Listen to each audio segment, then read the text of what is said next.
ஆகாஷவாணி.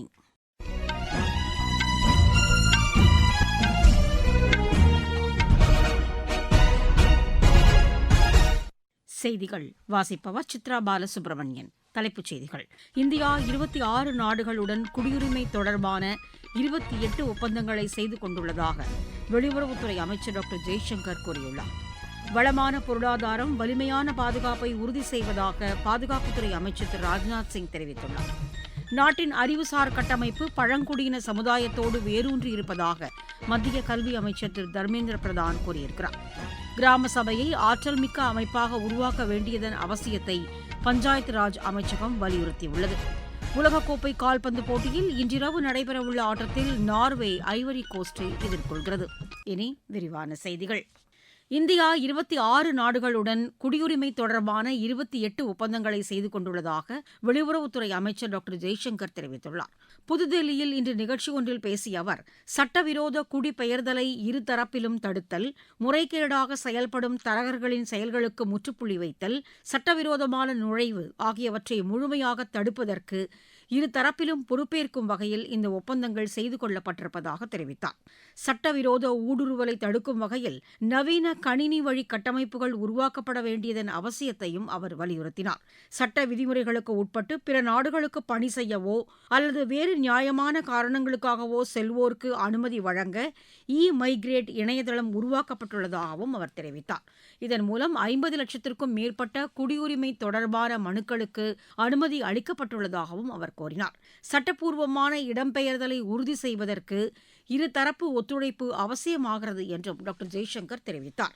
வளமான பொருளாதாரம் வலிமையான பாதுகாப்பை உறுதி செய்வதற்கான அடித்தளமாக விளங்குகிறது என பாதுகாப்புத்துறை அமைச்சர் திரு ராஜ்நாத் சிங் தெரிவித்துள்ளார்.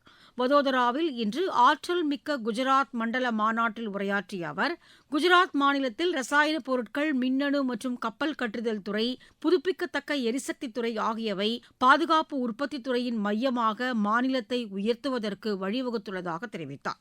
பாதுகாப்பு உற்பத்தியில் விரைந்து தன்னிறைவை எட்டுவதற்கான முயற்சிகளை இந்தியா எடுத்து வருவதாக தெரிவித்த அவர், கடந்த 2014ஆம் ஆண்டில் 46,000 கோடி ரூபாயாக இருந்த உள்நாட்டு பாதுகாப்பு உற்பத்தி தற்போது 1,78,000 கோடி ரூபாயாக உயர்ந்துள்ளதாக குறிப்பிட்டார். முதன்முறையாக தனியார் துறையுடன் இணைந்து ராணுவ விமான உற்பத்தி தொழிற்சாலை தொடங்கப்பட்டுள்ளதாக தெரிவித்த அவர், C-295 ரக ஏர்பஸ் விமானங்களை தயாரிக்கும் பணியும் மேற்கொள்ளப்பட்டிருப்பதாக கூறினார். விமான உற்பத்தி துறையில் இது ஒரு முக்கிய மைல்கல்லாக விளங்குவதாகவும் திரு ராஜ்நாத் சிங் குறிப்பிட்டார். நாடு முழுவதும் நெடுஞ்சாலைகளை சீரமைக்க 50,000 கோடி ரூபாய் மதிப்பிலான திட்டங்கள் செயல்படுத்தப்பட்டு வருவதாக மத்திய சாலை போக்குவரத்து மற்றும் நெடுஞ்சாலைத்துறை அமைச்சர் திரு நிதின் கட்கரி தெரிவித்துள்ளார். புதுதில்லியில் சாலை பாதுகாப்பு தொடர்பான நிகழ்ச்சியில் உரையாற்றிய அவர், சாலைகளில் விபத்துகள் ஏற்படும் இடங்களை கண்டறிந்து அவற்றை சீரமைக்க நடவடிக்கை எடுத்து வருவதாக கூறினார். உலகத்தரத்தில் நெடுஞ்சாலைகளை மேம்படுத்த திட்டங்கள் செயல்படுத்தப்பட்டு வருவதாகவும் அவர் கூறினார். சாலை பாதுகாப்பில் பொதுமக்களின் பங்களிப்பு முக்கியமான என்று அவர் குறிப்பிட்டார். வாகன ஓட்டுநர்கள் சாலை விதிகளை பின்பற்ற வேண்டும் என குறிப்பிட்ட திரு நிதின் கட்கரி, வாகனம் ஓட்டும்போது கைபேசியை பயன்படுத்தக்கூடாது என்றும் வலியுறுத்தினார். நாட்டின் அறிவுசார் கட்டமைப்பு பழங்குடியின சமுதாயத்தோடு வேரூன்றியுள்ளதாக மத்திய கல்வி அமைச்சர் திரு தர்மேந்திர பிரதான் கூறியுள்ளார். ஆந்திர பிரதேச மாநிலம் விசாகப்பட்டினத்தில் உள்ள மத்திய பழங்குடியின பல்கலைக்கழகத்தில் குடியரசுத் தலைவர் திருமதி திரௌபதி முர்முவுடன் கலந்து கொண்ட பட்டமளிப்பு விழா நிகழ்ச்சியில் பேசிய அவர், இயற்கையோடு இணைந்த விலைமதிக்க முடியாத அறிவு, வளம், வேளாண்மை, கால்நடை பராமரிப்பு ஆகியவற்றில் தொன்மை சிறப்புமிக்க அறிவாற்றல் நாட்டின் அடையாளமாக திகழ்வதாக குறிப்பிட்டார். நமது பாரம்பரிய அறிவு தொன்று தொட்டு வரும் நமது தேவைகளை பூர்த்தி செய்து வருவதாகவும் அவர் கூறினார். புதிய வேலைவாய்ப்புகளை உருவாக்கும் வல்லமை படைத்தவர்களாக கல்வி கற்ற இளைஞர்கள் செயல்பட வேண்டும் என்றும் அவர் கேட்டுக் கொண்டார். வளர்ச்சியடைந்த இந்தியாவை உருவாக்குவதற்கான புதுமை கண்டுபிடிப்புகளை பழங்குடியினர் பல்கலைக்கழகம் உருவாக்க வேண்டும் என்றும் திரு தர்மேந்திர பிரதான் கேட்டுக் கொண்டார். நீங்கள் கேட்டுக்கொண்டிருப்பது ஆகாஷவாணியின் செய்தி அறிக்கை. ஊரக வளர்ச்சிக்கான புதிய அத்தியாயம். வளர்ச்சியடைந்த இந்தியாவிற்கான ஊரக வேலைவாய்ப்பு உறுதி மற்றும் வாழ்வாதார சட்டம் ஜூலை மாதம் 1ஆம் தேதி முதல் செயல்பாட்டுக்கு வருகிறது. இந்த சட்டம் வருடத்திற்கு 125 நாட்கள் வேலையை உறுதி செய்கிறது. இதில் வாரந்தோறும் ஊதியம் வழங்கப்படுவது கட்டாயமாக்கப்பட்டுள்ளது. பணி முடிந்த 15 நாட்களுக்குள் ஊதியம் வழங்குவதை உறுதி செய்வதற்கான அம்சங்களும் இதில் இடம்பெற்றுள்ளன. ஊதியம் காலதாமதமாக வழங்கப்பட்டால் அதற்கான இழப்பீட்டுத் தொகைக்கும் இதில் வகை செய்யப்பட்டுள்ளது. வளர்ச்சியடைந்த இந்தியாவிற்கான பயணத்தில் மோடி அரசு தொடரும் சீர்திருத்த நடவடிக்கைகள்.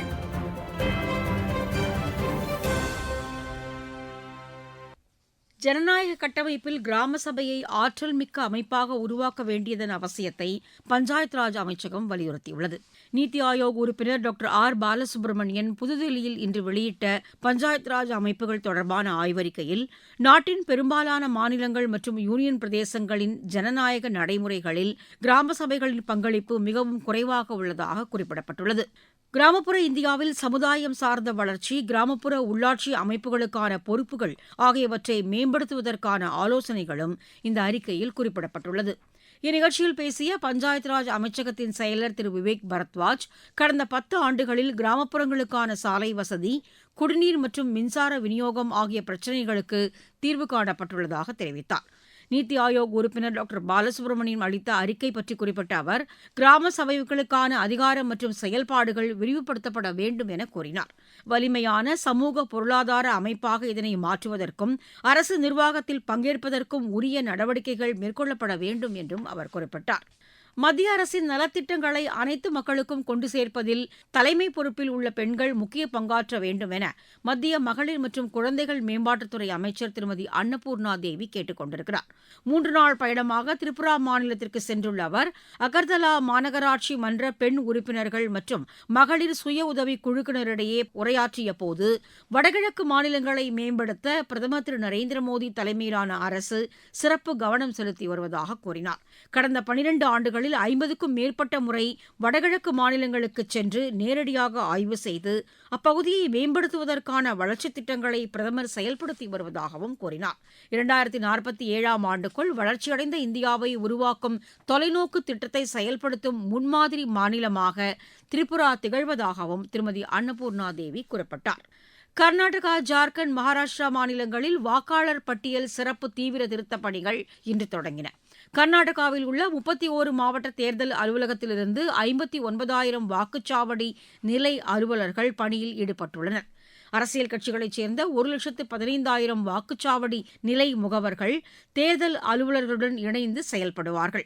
முதல் முறை வாக்காளர்கள் கட்டாயமாக வாக்காளர் பட்டியலில் பெயர் சேர்க்க வேண்டும் என கர்நாடக முதலமைச்சர் திரு டி.கே. சிவக்குமார் கேட்டுக் கொண்டிருக்கிறார். ஜார்க்கண்ட் மாநிலத்திலும் வாக்காளர் பட்டியல் சிறப்பு தீவிர திருத்தப் பணிகள் இன்று தொடங்கின. ஜூலை 29ஆம் தேதி வரை இந்த பணிகள் நடைபெறும் என மாநில தலைமை தேர்தல் அதிகாரி திரு கே. ரவிக்குமார் தெரிவித்துள்ளார். வரைவு வாக்காளர் பட்டியல் ஆகஸ்ட் 5ஆம் தேதி வெளியிடப்படும் என்றும் அவர் குறிப்பிட்டார். மகாராஷ்டிராவில் வாக்குச்சாவடி நிலை அலுவலர்கள் வீடு வீடாக சென்று வாக்காளர் பட்டியல் சரிபார்ப்பு பணியில் ஈடுபட்டு வருகின்றனர். இது தொடர்பான படிவங்களை வாக்காளர்களுக்கு அவர்கள் விநியோகித்து வருகின்றனர். வரைவு வாக்காளர் பட்டியல் ஆகஸ்ட் 5ஆம் தேதி வெளியிடப்படவுள்ளது. கர்நாடக மாநிலம் மங்களூரை ஒட்டி கடல் பகுதியில் படகில் சிக்கித் தவித்த 6 இந்திய மீனவர்களை பாதுகாப்பாக மீட்ட கடலோர காவல் படைக்கு பாதுகாப்பு அமைச்சகம் பாராட்டு தெரிவித்துள்ளது. உலகக்கோப்பை கால்பந்து போட்டியில் இன்று நார்வே ஐவரி கோஸ்டை எதிர்கொள்கிறது. டெக்சாஸில் இப்போட்டி இரவு 10:30 மணிக்கு நடைபெறுகிறது. முன்னதாக நடைபெற்ற ஆட்டங்களில் மொராக்கோ, பராகுவே, பிரேசில் ஆகிய அணிகள் 16வது சுற்றுக்கு முன்னேறியுள்ளன. மொராக்கோ நெதர்லாந்தையும், பராகுவே ஜெர்மனியையும், பிரேசில் ஜப்பானையும் வென்றன. மீண்டும் தலைப்புச் செய்திகள். இந்தியா 26 நாடுகளுடன் குடியுரிமை தொடர்பான 28 ஒப்பந்தங்களை செய்து கொண்டுள்ளதாக வெளியுறவுத்துறை அமைச்சர் டாக்டர் ஜெய்சங்கர் கூறியுள்ளார். வளமான பொருளாதாரம் வலிமையான பாதுகாப்பை உறுதி செய்வதாக பாதுகாப்புத்துறை அமைச்சர் திரு ராஜ்நாத் சிங் தெரிவித்துள்ளார். நாட்டின் அறிவுசார் கட்டமைப்பு பழங்குடியின சமுதாயத்தோடு வேரூன்றி இருப்பதாக மத்திய கல்வி அமைச்சர் திரு தர்மேந்திர பிரதான் கூறியுள்ளார். கிராம சபையை ஆற்றல் மிக்க அமைப்பாக உருவாக்க வேண்டியதன் அவசியத்தை பஞ்சாயத் ராஜ் அமைச்சகம் வலியுறுத்தியுள்ளது. உலகக்கோப்பை கால்பந்து போட்டியில் இன்றிரவு நடைபெறவுள்ள ஆட்டத்தில் நார்வே ஐவரி கோஸ்டை எதிர்கொள்கிறது. செய்தி அறிக்கை நிறைவு பெற்றது.